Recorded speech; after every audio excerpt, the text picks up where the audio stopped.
Hello there. Presented by the Atlas Strength Shop. This is the Atlas Nerds in Iron podcast. With your hosts, Cameron Ray and Tyler Hales.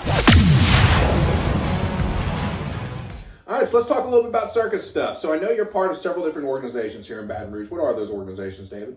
Well, I have the good fortune to be a co-owner at Gym Fit BR, and so we took over the old Foxy's building, and we have a plethora of different things to train. It's a 52,000 square foot facility. Wow. And we probably have not just the machine you want to work on, but we have multiples of that same machine. Of course, you may have to go on a treasure hunt to find it because there's so many different rooms that equipment's in them. But we've got indoor pool, outdoor pool. We've got a whole host of circus programs where we teach trapeze, aerial straps, aerial silks, aerial sling, circus apparatus, lyra, juggling, flow props, fire performing, all this stuff on top of your normal range of fitness classes. Okay, awesome. Is y'all's pool's heated, right? Yes, the indoor pool is heated, not the outdoor pool. Nice. Well, I wouldn't figure the outdoor pool would be. Probably doesn't get too busy this time of year. No. So that's the training facility. That's where we go, we teach, we train. Well, if you train people in performing arts, amazingly enough, they will actually want to go and perform. So because of that, we have formed Bayou Cirque. And Bayou Cirque is our performing troupe. We go out and we do awesome, fun things. I would say it's a job, but it's more like a playtime is the best way I can describe that. And we love having people come play with us. And in fact, that's how you and I met. It is. I know I actually reached out to Gym Fit several years, maybe not several years, like 2 years prior to us ever meeting, because I wanted to maybe bring Strongman as a sideshow in one of the events that y'all were doing. That didn't pan out. But I know you and Tyler connected a couple years later at Halloween Town. We met at Halloween Town, yes. Yep. Tyler was able to get us a spot at that. So we had some of our members go out there, dress up, and lift some heavy things with the kids. I know y'all were doing something similar out there. Exactly. There was a link up, and then when I think it was Jen Brown posted a picture, and somebody in the picture was holding y'all's dumbbell prop that y'all have. So I reached out to her and was like, hey, y'all want some real people to do real dumbbells at some of y'all's acts? And she got me in touch with you. And the rest is history.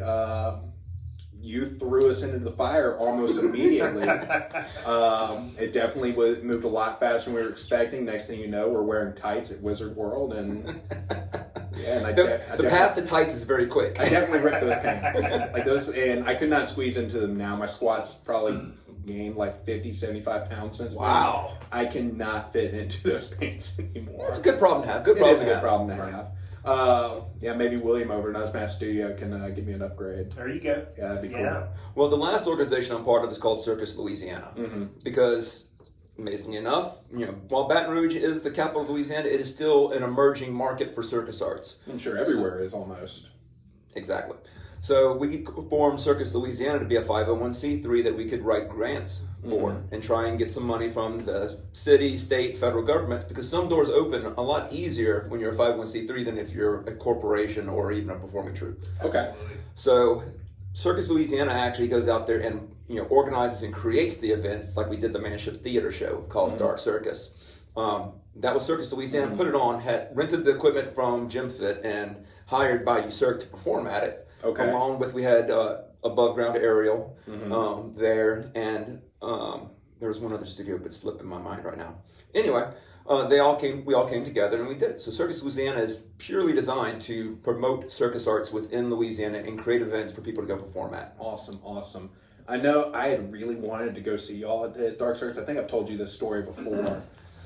Me and my girlfriend at the time, we're all dressed up, we're ready to go. I get online to buy tickets and they're sold out. I did not realize just how quickly that show would sold out. I definitely should have thought ahead on that one. I was so worried because like 2 weeks out, we only had sold like 30 tickets, and I'm the guarantor for this. It's my name at the bottom of the contract for all this. And then all of a sudden by Wednesday, it started just ticking. Well, okay. I'm sure everybody was kind of like me, where they were like, this looks really cool. I'll just go get some tickets on the way there.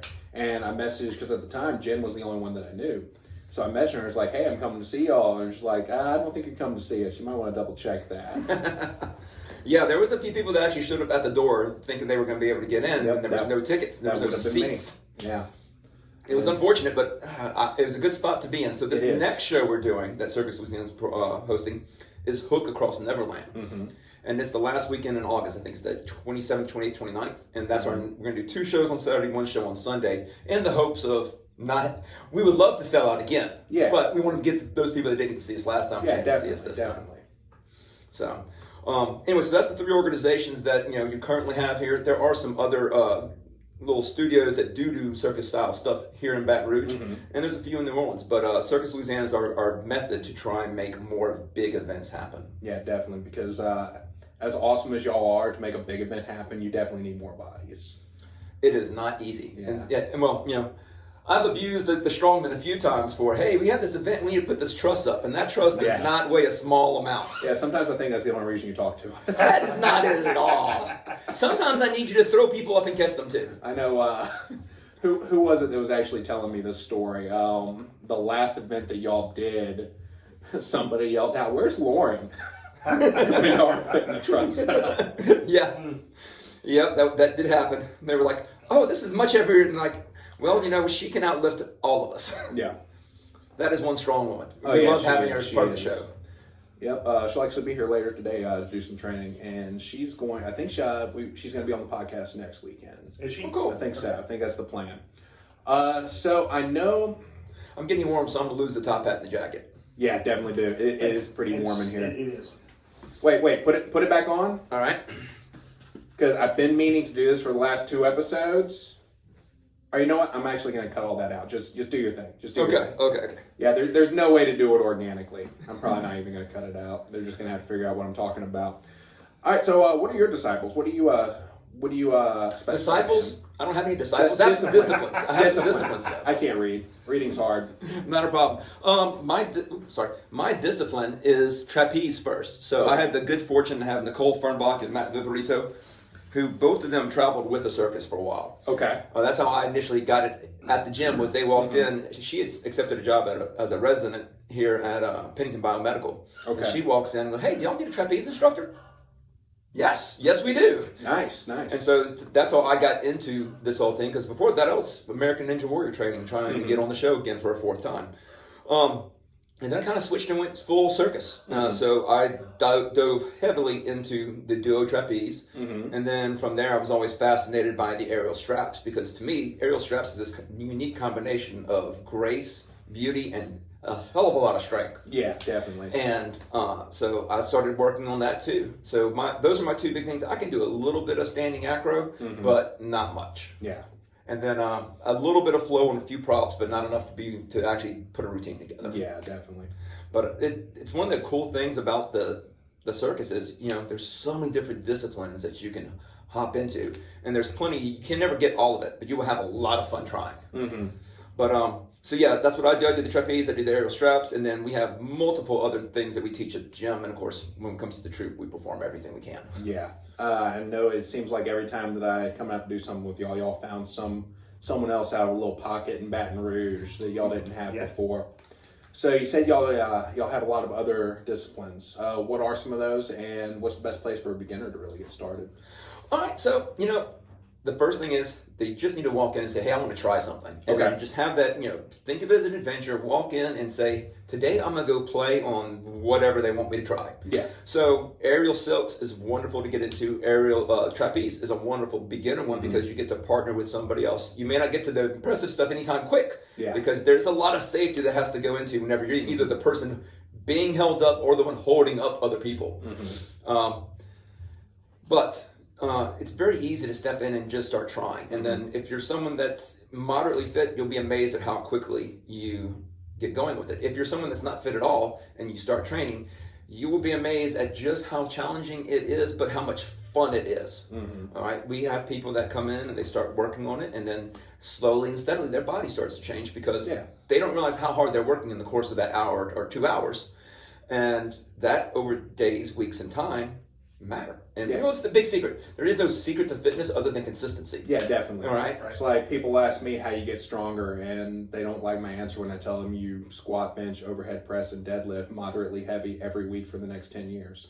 It's amazing how that works. Yeah, they all want that shortcut, and there is no shortcut. But speaking of basic strength levels, let's take something like basing and trapeze. Is there a baseline strength that somebody probably needs to have before they walk in? Like, should they be able to accomplish a certain amount of pull-ups or anything like that? And no, honest, while that is wonderful if they have that, that is part of our whole training regimen. Is when people walk in, we put them on what we call the 5 push-up goal. Okay. 5 pull-up goal. Yes. And so that's part of their conditioning. Every time they come in, they're going to do a little bit towards working on that goal. And that matters. And then, of course, you see the guys come in, they can't do the pull-ups at first, and then they start working it, and they get there, and they get the first moment they can pull their own body weight up and do a pull-up. It's an exciting moment. It is. And they're like, yeah, I got this. And I'm like, great. Now you need to do 10 of those. Wait, okay. And now you need to work on being able to do it and clap at the top of the pull-up. Wait, what? And, I have guys that started with us at the beginning of the summer who can now knock out 7 clapping pull-ups in a row, and he's like, I never thought I could do this. A guy walked in, 220 pounds, he's now down to 205, and he is solid. Yeah. He's got a little bit extra around the waistline, but he's a solid dude. Don't we all? Yeah. They get back to around that.